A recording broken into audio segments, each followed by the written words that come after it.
son honneur. De Jésus la joie remplit notre cœur. Qu'importe qu'on voie tout notre bonheur. Selon sa promesse, Jésus changera. Deuil en allégresse quand il reviendra. Gloire à Dieu, terre écoutez sa voix. Gloire à Dieu, monde réjouis-toi. Ô venez au Père, Jésus est vainqueur. Que toute la terre chante en son honneur. Céleste patrie, mon cœur pense à toi. Là, mon âme unie à Jésus son roi. Bénira sans cesse le grand Dieu sauveur, qui dans sa tendresse sauvait le pécheur. Gloire à Dieu, terre écoutez sa voix.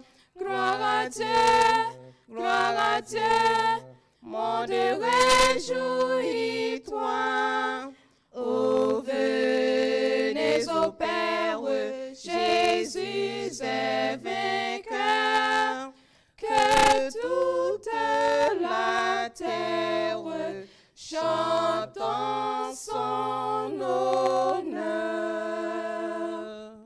Thank you, guys.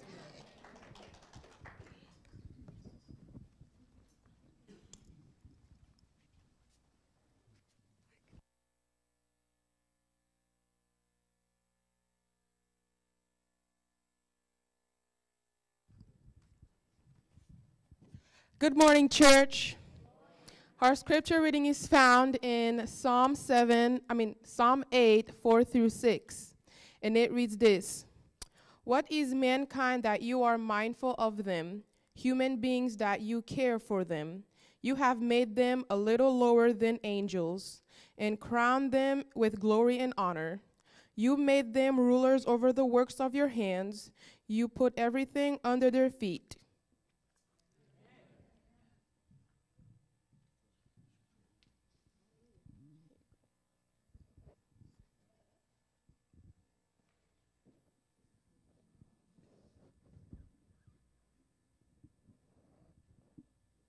Thank you for that interesting song in Polish.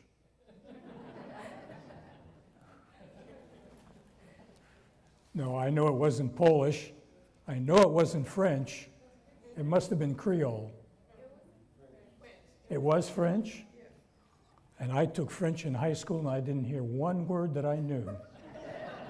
Oh, how embarrassing.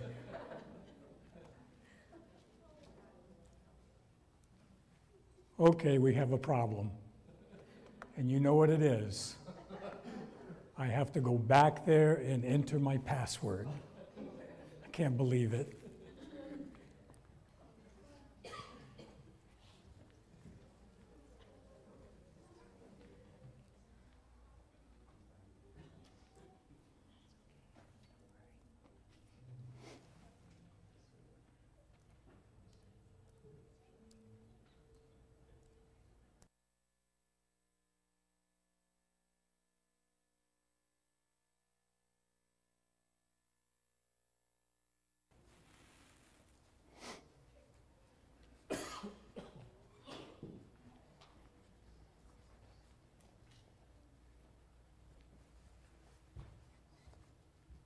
We're in business. Now I'll get it started. Whoops. Bob, would you get the program started for me, please? Okay. Just click on the little arrow up in the upper left where it says play, There you go. Okay. Now, the first thing I'm going to tell you is this sermon was titled, Who is Man? But the more I thought about it, the better I would call it, Who do you think you are? How many of you have heard that program or watched it? A very interesting program where they'll take a celebrity and trace his genealogy back, and he ends up being some important person or some fascinating tidbits of history that apply to that individual. Have you ever wondered, who do you think you are? Well, I always thought I was a farmer. And then I had my DNA analyzed, and I was right.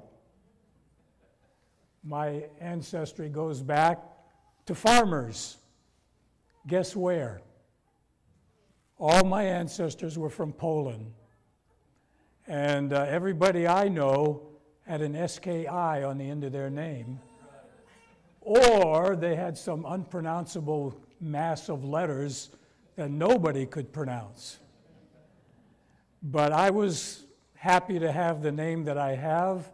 And when I was having my children growing up, I used to tell them, take care of your name. Don't bring any black marks upon your name, because for some reason, even though my name is rather lengthy and seemingly difficult to pronounce, once people learn it, they never forget it. And I've been sitting in a place where someone will look at me and say, you're Korzyniowski, aren't you? And they remembered. They always remembered my name. So I always told my boys, take care of your name. You just don't know. Well, my program this morning is about ancestry, and in particular, it's your ancestry. And my wife and I had the privilege of traveling to some very fascinating places. For example, the picture that you see now on the screen was taken in Peru. I hope some of you have been there, or you may have the opportunity to go to Peru and see these fantastic ruins. Actually, they're not ruins, they're still in one piece, of these enormous blocks of stone that are fitted perfectly together. You can see where my father-in-law is holding up his hand on one of the rocks, and you cannot slide a credit card between those rocks. They're perfectly fitted together. When the Spanish came into Peru and defeated the Incas, they asked them, well, how did you build all this? And they said, we didn't. It was the people who came before us, ancient people who came before us. They're the ones that built these fantastic ruins.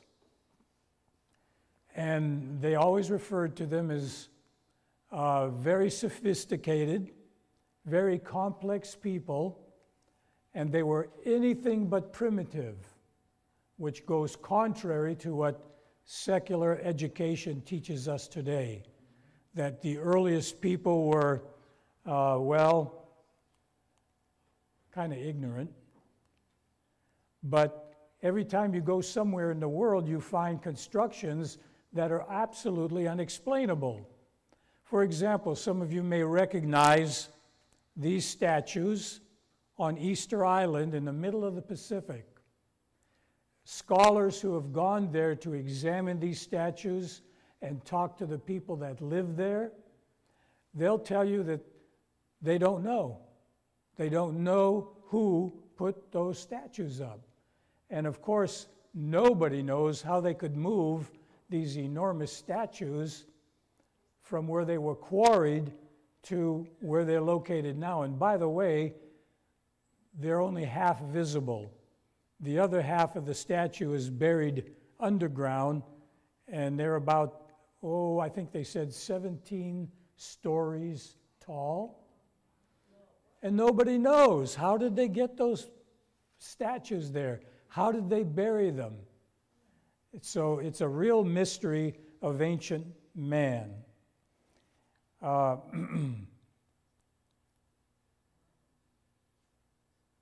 Here's another one that my wife and I had the opportunity to visit. Do you recognize it? It's the Great Pyramid of Egypt. It has 2,300,000 stones, most of them weighing about 2 to 30 tons. And that's no small stone. Have you ever tried to lift a stone that weighs 50 pounds? And these were 2 to 30 tons. The Greek historian Herodotus, he was before Christ, by the way, the priests of Egypt told him that it took 20 years to build the Great Pyramid. And for me, as I stood there at the base, and by the way, the camel's name was Moses. I think that was for the benefit of us tourists.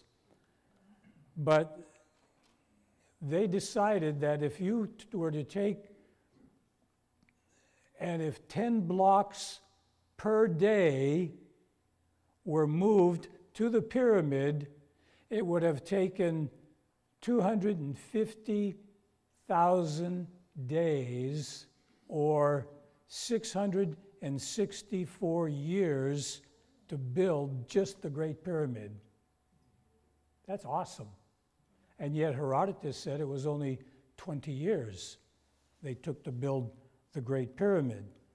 Well, I'm not sure what techniques they had, but they had something going for them, because in our century, the Japanese tried to copy the Great Pyramid, and they couldn't do it. Plus, the faces of the Great Pyramid are each pointing to the 4 points of the compass, perfectly lined up with north. And today, we'd have a hard time aligning anything up with true north. But the most amazing thing about the pyramids, and here's a picture of the Sphinx, the great mystery of the Great Pyramid, the great mystery of the Sphinx, is that there are no written records of how it was made.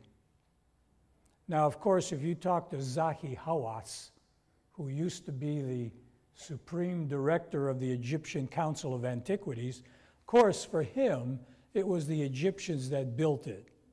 And he's very much into Egypt is everything. But in truth, no one knows who actually built the Sphinx or the Great Pyramid. They're a mystery to the people of our day and age.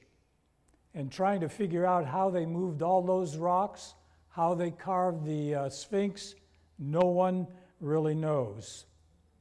But what do we really know about our ancestors, or the people that built Egypt, or the people that built the statues at Easter Island? And we could start with biblical evidence, and I think that's a good place to start. We had the young lady read for us very nicely from Psalm 8, verses 4 and 5. What is man that thou art mindful of him? And the Son of Man that thou visitest him? For thou hast, what? Made him a little lower than the angels. So we have got some pretty good ancestry, and has crowned him with glory and honor. Well, if you look at the human race today, there's not a lot of glory or honor to be seen, but that's our ancestry. And the Word of God tells us that. And if we go on a little bit, the real biblical truth in Genesis 1:26 is that God said, "Let us make man in our image." Now, I don't know exactly what God looks like, but with a little expansion on the part of the prophetic gift, we find that man was to bear God's image both in outward resemblance and in character. Now, that can set you back on your heels, because what did man look like when God created him? Well, if you go to Patriarchs and Prophets, page 45, here's what you find. As man came forth from the hand of his Creator, he was of lofty stature,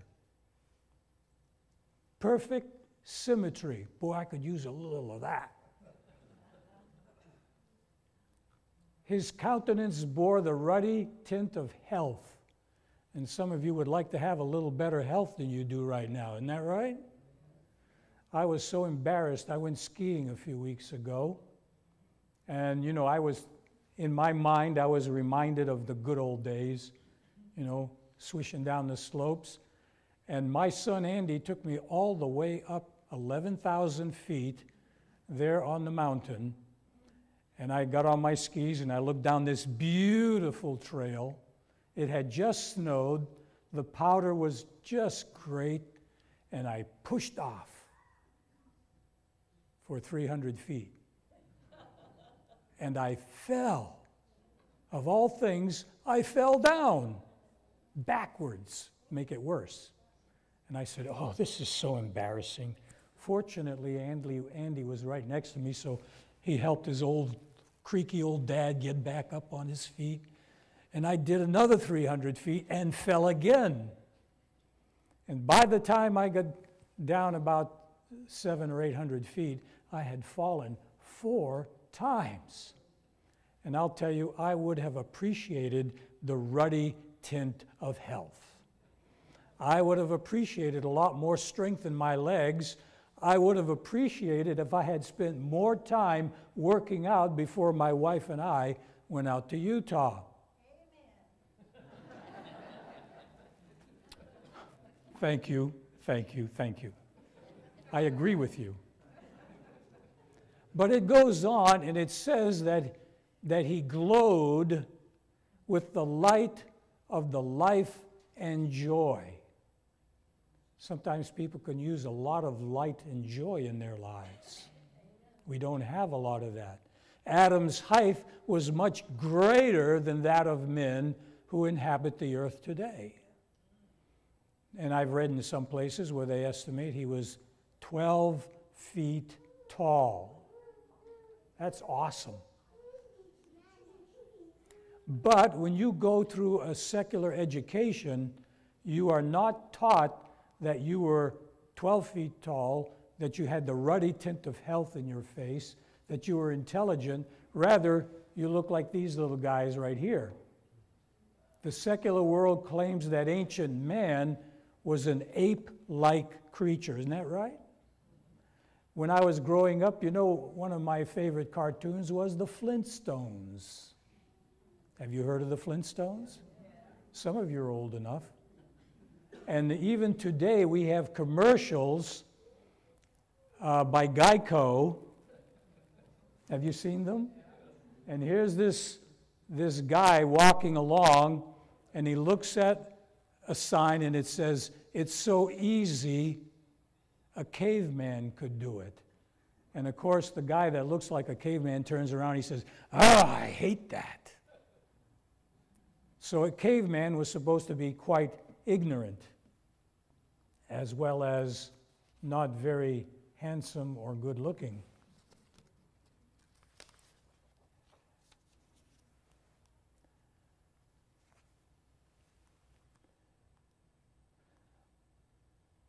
Some of you have heard of Lucy. One of the scientists was digging around in a gully in Africa, in Ethiopia, found the bones that they have found on ancient man. It used to be they'd say, oh, we got all kinds of bones. But once they examined the bones, they discovered they were not bones of ancient man at all. That's like the bones of Lucy. Everybody was so excited. Oh, we found the bones of ancient man. And so someone put the bones together and guessed what Lucy looked like, and that's supposed to be Lucy. 3 foot 8 inches tall and 65 pounds. Would you like to claim Lucy as your ancestor? I certainly wouldn't. And upon further examination by other scientists, they came to the conclusion that even though Lucy apparently walked upright, she was not related to man at all. So the question is, why is ancient man pictured as an ape rather than the biblical picture of a perfect man? You don't need to guess, because it's all the result of this man right here, Darwin, and his false ideas about early man. And he based that on evolutionary thinking. In other words, somehow in a pond of slime, some of the slime came together, formed a cell, and then the cell formed 2 cells, which formed 1,000,000 cells, which formed some kind of lizard. And the lizard was transformed to a monkey. And then from the monkey, we were transformed into a caveman. And finally, here we are.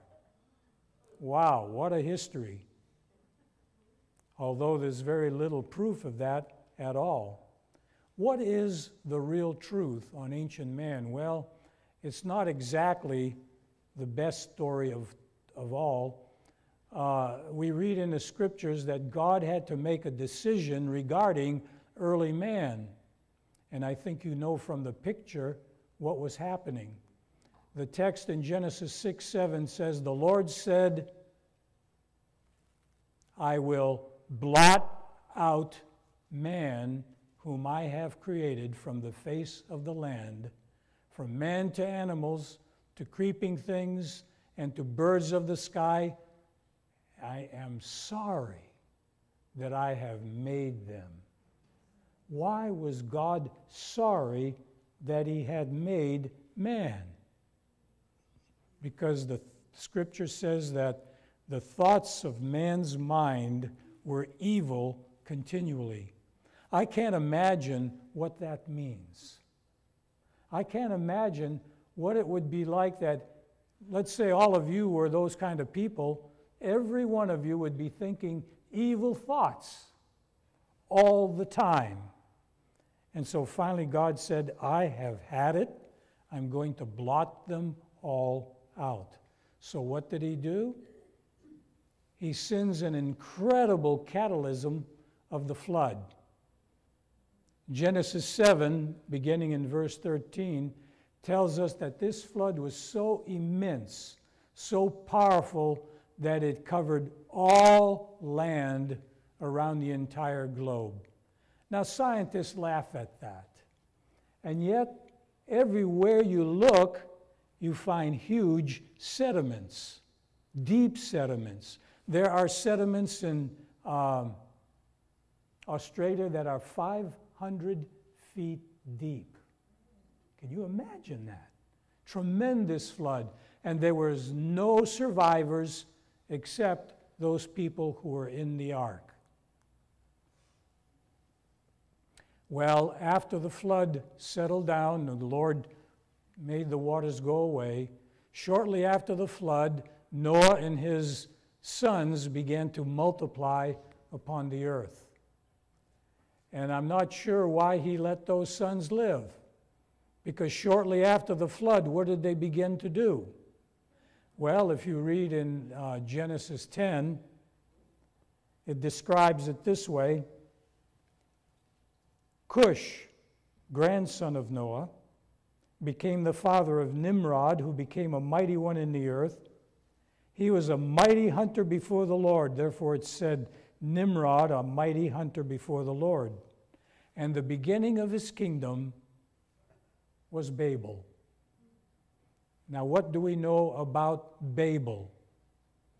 It was a rebellion against God. They said, we're going to make a tower and a city whose top is going to reach to the heavens so that if there's ever another flood, we can go up there and be safe.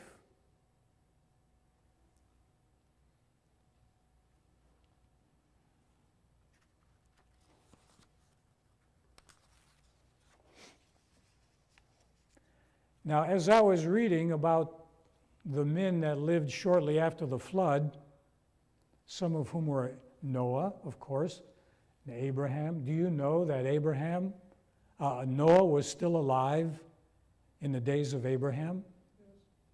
I was shocked at that. But I wonder why, because if you read about the ancient men, here's what we find in the book Spiritual Gifts. Those who lived in the days of Noah and Abraham, or Abram, were more like the angels in form, comeliness, and strength. Now, can you imagine in your mind what it would be like to be living in the days of Abraham? I used to wonder, why in the world was Pharaoh so excited about Abraham's wife, whom he told Pharaoh, this is my sister.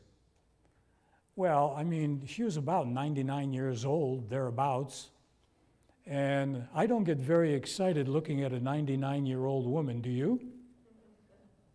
Yet Pharaoh thought, wow, look at these gals. Well, if you look at what it says up on the screen, they were like angels in comeliness and strength.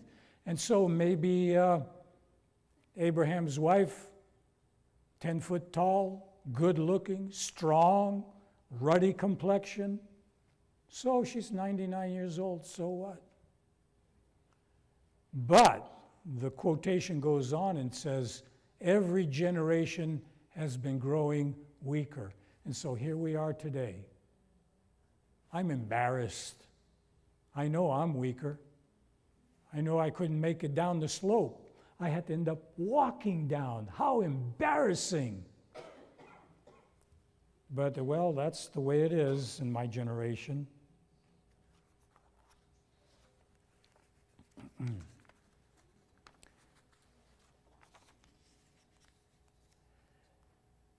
If you look at some of the monuments that these ancient people have constructed, they are truly fantastic. Let me go back one here. How many of you heard of Baalbek? Some of you may have, but this place is fantastic. Look at the size of those columns and the people that are right beside them. I don't know that we have the machinery that we could make things like that today. And then further up the slope is a temple. It's called the Temple of Jupiter for some reason. But the foundation stones are estimated to be from 800 to 1,200 tons each. And if you look over on the corner, right here, look at the size of this man in comparison to these stones. How did they do it? How did they move those stones?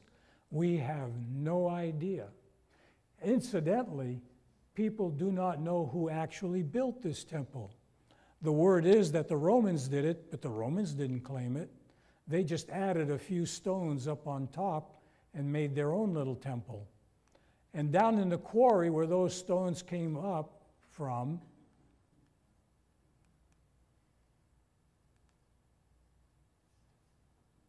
see if we can get to the right one. Here it is. This stone, for whatever reason, is called the pregnant woman. But look at the size of it. They estimate it's the largest cut stone in the world. It weighs from anywhere from 1,500 to 2,000 tons.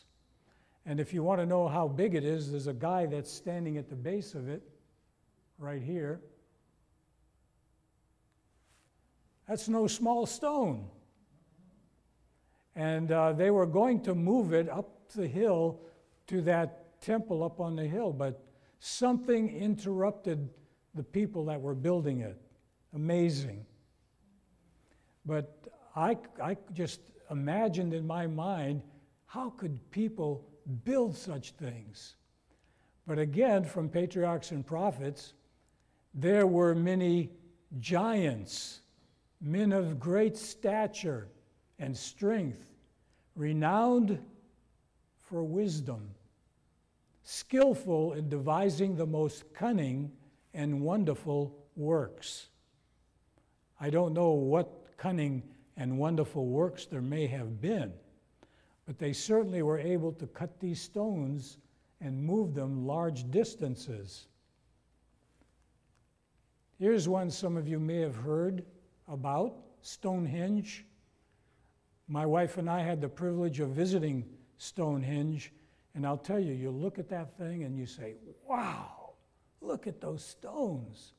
But what's really interesting is that the stones in the first circle, they have discovered they were moved from some mountains located 240 miles away. And that's pretty awesome in Wales, and they weighed anywhere from 25 to 30 tons. Not too long ago, some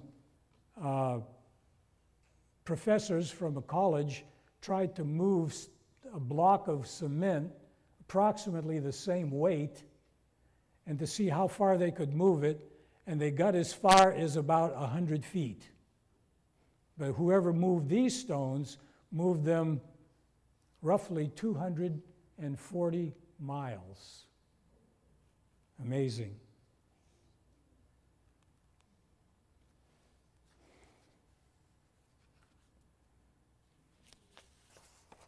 So the question is asked, how were the ancients able to move and construct these colossal structures? We have no idea. And as you examine the writings of the scientists who have examined these rocks, nobody knows how they were moved. Just amazing. And that's not the only thing. The stones of Stonehenge, they are all aligned in such a way that they point perfectly to the sunrises and sunsets at the solstice of the year. How did the ancients do that when they were supposed to be primitive, ignorant bunch of people? But the biblical testimony is this, and you've read these texts, I'm sure, many times. In Genesis 6:4, it says, there were giants in the earth in those days. Giants. In Numbers 13:33, and there we saw giants, the sons of Anak, which come of the giants, and we were in our own sight as grasshoppers. Huge people. And of course, the one we're most familiar with, 1 Samuel 17:4, then a champion came out from the camp of the Philistines. His name was Goliath, was from Gath. He was close to 7 feet tall. And I said to myself, wow, David had a real job cut out for him, didn't he? But it says he was of the sons of Anak. He had 4 brothers that were just as big as he was. Now, this was an interesting photo I discovered, that in the United States, people have discovered the remains of giants, and this is one of them. However, there's a mystery that surrounds these giants because there are 17 cases of giant skeletons over 7 feet tall. There are also supposed reports of the Smithsonian purchasing giant skeletons excavated by citizens, and then they would disappear. So we have no evidence of the giants that have been discovered in the United States. Why do you suppose that is? What does that say about evolution. Kind of makes it look like not quite what people say it is. So as a result of all these backgrounds, here are some popular ideas that you'll find on the social media. We've been visited by aliens from UFOs. How about that? And they gave us all these magical formulas to move these huge stones.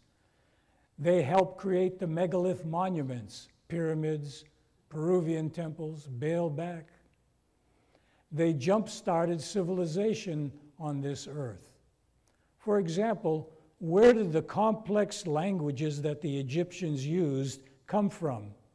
Hieroglyphics go back right to the beginning of the Egyptian civilization. Where did that come from? World governments have covered up what we call the truth because, in fact, it discounts the theory of evolution. These people that were the descendants of Noah's sons were brilliant people. They had all that education that they had gained before the flood, and when the flood was finished, these descendants of the sons of Noah had to go out and educate people, and they had to build things like the Tower of Babel. And so when Darwin came up with his theory of evolution, there was one big problem: no evidence. And so this gentleman that you see on the right, Ernest Haeckel, decided he had to support evolution, and so he made this chart of what supposedly was the evolution of man.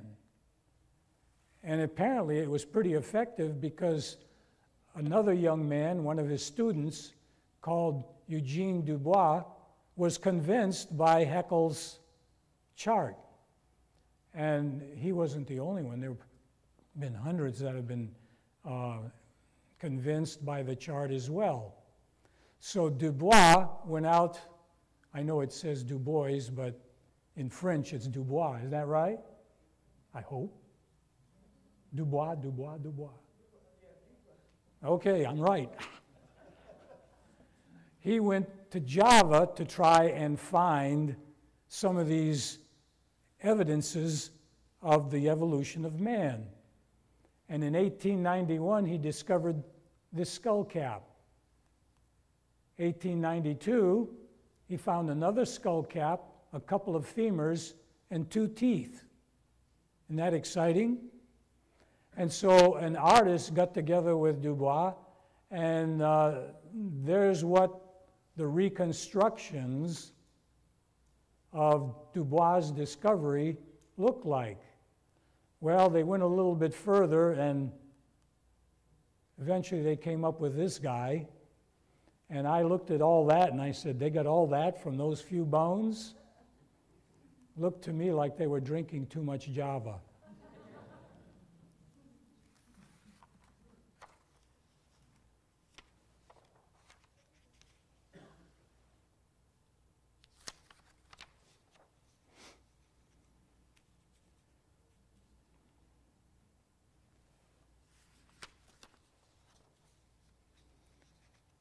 But what really got me is that this solid evidence of ancient man being an ape-like creature as a result of Haeckel's drawings, one of the scientists began to examine Haeckel's drawings, and I've put the label up there as Haeckel's fake drawings, because he took the stages that Haeckel was claiming were signs of evolution, and he took the same creatures and he examined them under a microscope.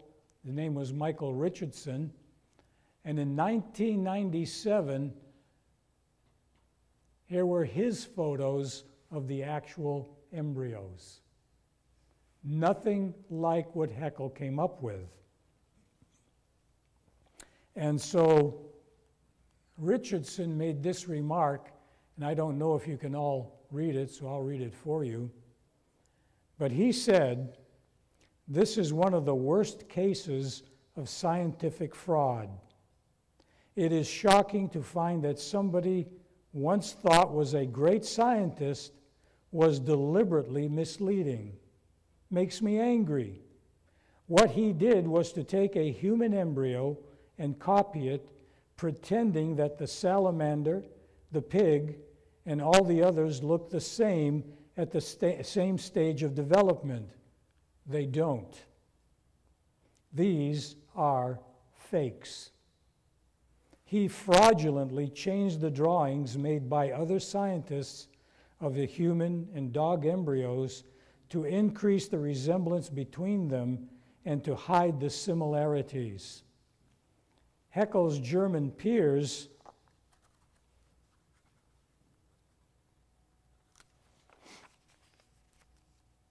with, in particular, one professor of anatomy at the University of Leipzig, were aware of the fraud and extracted a modest confession from him in which he blamed the draftsman for blundering without telling them that he was the draftsman. Other frauds was the Piltdown man, some bones supposedly discovered in 1912. And down in the lower left was a picture of some scientists at the British Museum. They knew it was a hoax, but they perpetrated it. Finally, it was exposed as a colossal fraud in 1953. Another one called the Peking Man. This was actually constructed from 4 individuals. When people would discover things that didn't fit, for example, in Lake Huron, a Dr. John Sanford found these stone tools. The age that he dated them at did not fit with the evolutionary theory, so as a result,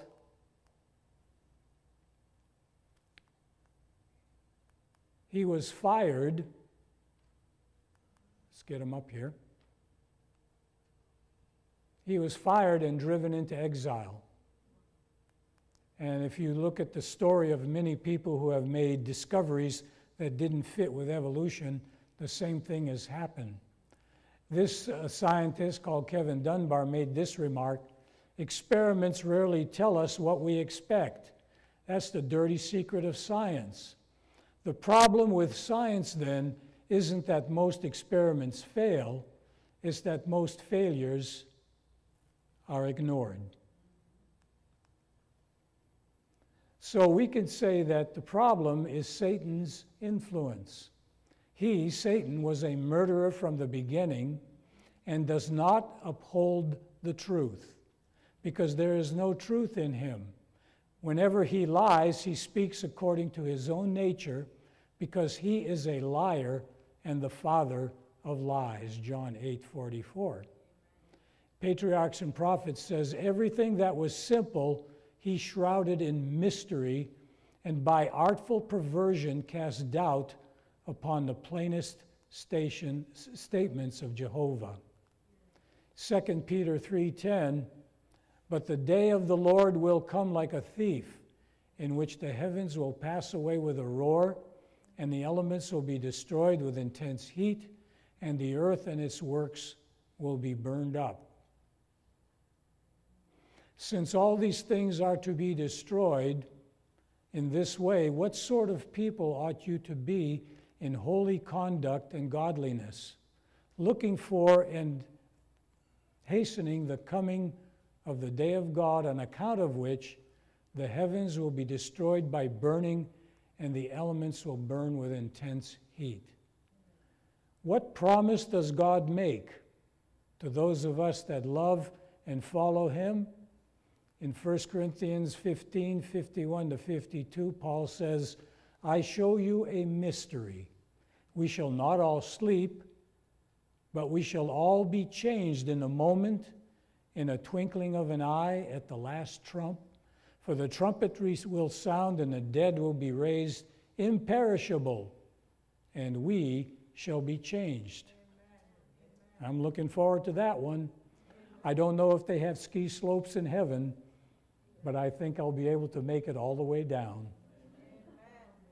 But it says in this one, great controversy, all blemishes and deformities are left in the grave. Restored to the tree of life, in the long-lost Eden, the redeemed will grow up to the full stature of the race in its primeval glory. That means we will look like Adam. I won't mind that at all. I'm looking forward to it. So let us sing our closing song, "Oh, that will be glory for me," I think.